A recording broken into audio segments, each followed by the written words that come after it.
नमस्कार, मैं डॉक्टर अजीत भारती आज फिर आपके लिए हिंदी विषय के अंतर्गत औपचारिक ईमेल लेखन लेकर आया हूं। तो देखो, प्रश्न कुछ इस प्रकार से है।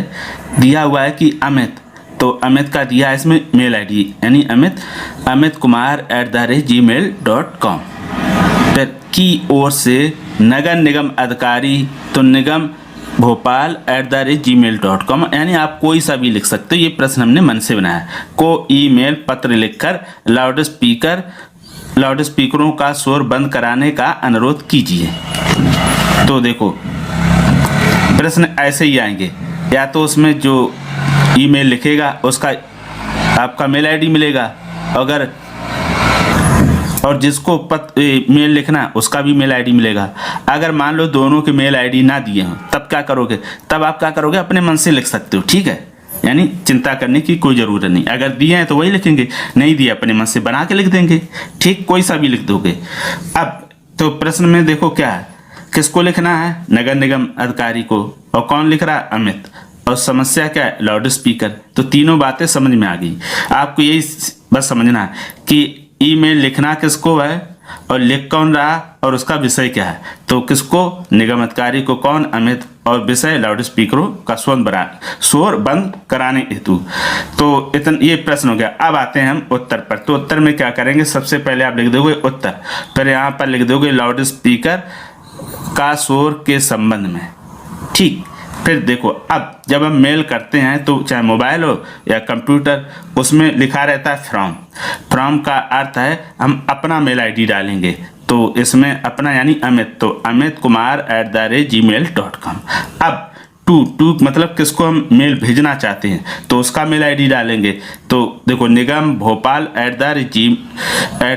@gmail.com, और इनके दोनों को मेल आईडी दिए हैं, हमने वही लिखे हैं, ठीक है? और जब ना दिए हों तब हम अपने मन से लिख सकते हैं। फिर उसके बाद सब्जेक्ट, देखो ये फ्रॉम टू सब्जेक्ट कंपोज ये ऑलरेडी मेल में दिए रहती है, इसलिए इनमें कोई बदलाव नहीं हो सकता है। तो सब्जेक्ट में लिख दो लाउड स्पीकर शोर रोकने हेतु, ये हो गया। अब उसके बाद फिर लिखा रहता है कंपोज। अब कंपोज में ही हम अपना मेल लिखेंगे। तो उसके नीचे देखो, जैसा पत्र में लिखते हैं वैसे ही पूरा अब हम क्या करेंगे? लिख देंगे, ठीक है?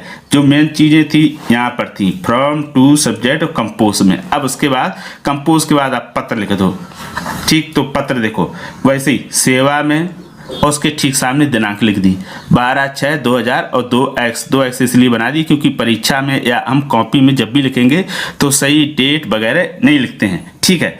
अगर प्रश्न में डेट दी हुई तो वही लिख देंगे, अगर नहीं दी हुई तो अपने मन से हम कोई भी लिख सकते हैं। उसके पश्चात फिर नीचे लिखेंगे निगम आयुक्त महोदय, भोपाल नगर निगम।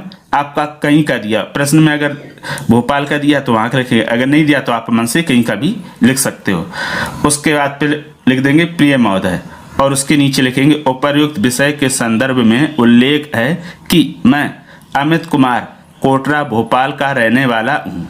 मेरे मोहल्ले और आसपास सुबह शाम मंदिर, मस्जिद और गुरुद्वारे के लाउड स्पीकरों से तेज आवाज़ें आती हैं, जिसके कारण निवासियों को शोर से परेशानी होती है। बच्चे पढ़ नहीं पाते हैं, घर के बूढ़े और मरीज सो नहीं पाते हैं।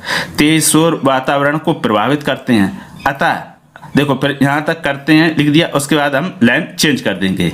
अतः आपसे निवेदन है कि तेज आवाज़ करने वाले लाउड स्पीकरों की आवाज़ को नियंत्रण रखने की कृपा करें, या नियंत्रण करने की रोकने की कृपा करें, है ना? या तो ऐसा लिख सकते लाउड स्पीकर की आवाज़ को रोकने की कृपा करें, या फिर की आवाज़ को नियंत्रण रखने की कृपा करें, जिससे बाहर की आवाज़ घर में ना जाए। ये हो गया। अब फिर उसके नीचे लिख देंगे हम धन्यवाद। धन्यवाद के बाद लिख दिया, पत्र लिख रहा था कौन? अमित, तो हम यहाँ पर लिख देंगे अमित, ठीक है?